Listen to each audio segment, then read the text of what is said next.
Simon, so one of the first notes that I had for you was aggressive with space. And in the first two bars, I noticed you have that buzz roll guy, and then you have those buzz rolls separated by a quarter note. And in your video, you just kind of jump the gun on the attacks on those quarter notes. You're a little bit too fast. Um, and that's what Zach means when this is kind of like a mature book. There's a lot of space in between your notes. You have quarter note spaces like that, and it's like you play a phrase of music, and then there's 12 counts of like rests, and then you play your music, and there's still like rests in between your music. So that just has to come from like your inner pulse right there. Those quarter note spaces, you have to move through those spaces. You have to drive. You have to have that quarter note. Boom. Because those little fluctuations they'll like, when you put everything in an ensemble context, those issues like magnify themselves because you're not just playing by yourself. You're playing with seven other people, and then quads and all that good stuff.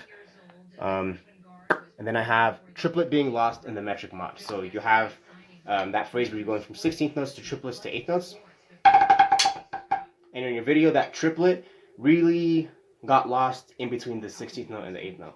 It was very, and I was like, well, I couldn't hear the triplet in that phrase. So whenever you like find a piece of music where it's like literally a kind of 16th note, a kind of triplet, a kind of 8th note, you have to make sure that like if you record it in a video and you play it back, you have to be able to hear 16th note to triplet to 8th note. Like all that has to be boom, metrically accurate. And that's just rhythms. That's just like, using your feet. If you can sing it, you can play it. And that's what I recommend that you do. And then I got lagged last rim shot. So that last phrase, you did a pretty decent job like driving through that. The pulse was great. It was just those last quarter notes. The last triplet quarter notes, you like you got to hear, and then you like stopped, sipped your coffee, leaned back a little bit, and then you hit. So it sounded like,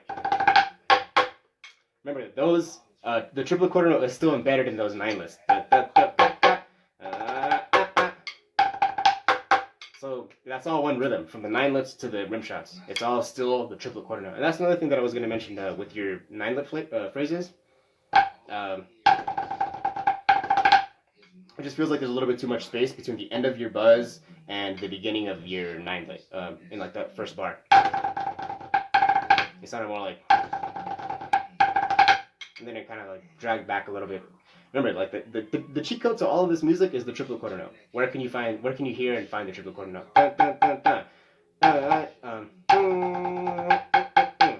You should be hearing that all the way through. And I feel like that'll really help you drive. That'll really help you understand the space a little bit more. And then the double beat rhythm where you have this guy. You just crush those first two singles. Oh Jesus. Crush it just a little bit too much. Remember, there's still 16th notes.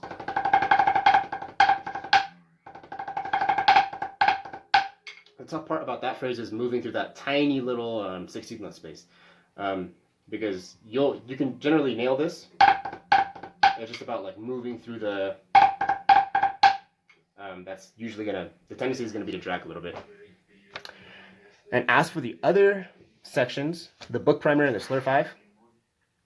The book primer was really solid. I love the quality of the triplet roll. The one that was practicing this phrase. That triplet roll.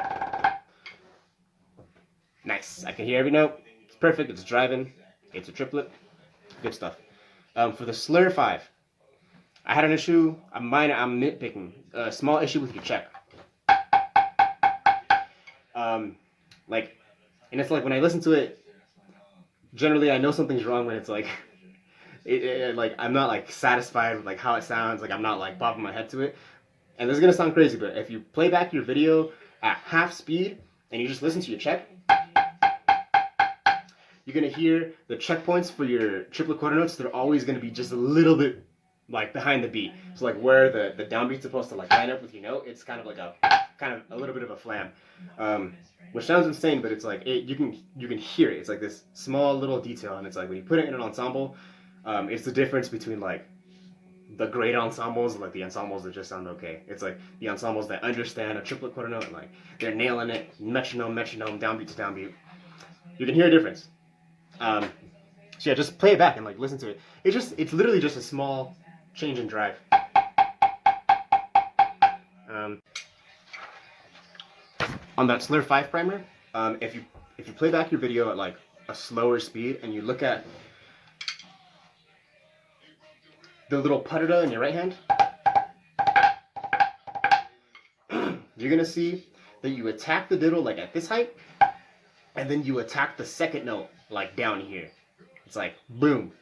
It's like ba, and then down here. And that really affects the sound quality, and that's kind of why that diddle sounds a little bit weaker. It doesn't sound as good as like your left hand one where it's just isolated, where you have this.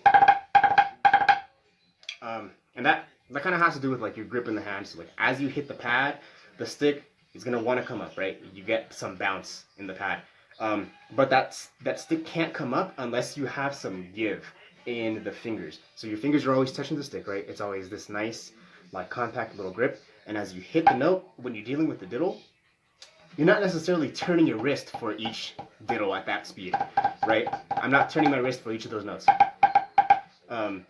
I hit that second note, and my fingers are relaxed enough for the stick to come back up, and it's like my fingers open, and they kind of act like a little rubber band, where it's like they open, but there's tension there to spring it back.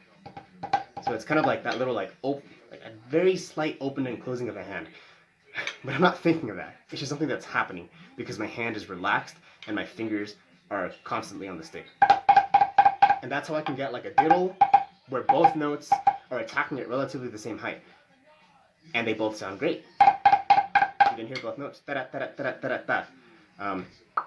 So yeah, play your video back, slow, notice two heights in that diddle affecting the sound. What else? Oh yeah, I was impressed with your inner note quality at the end,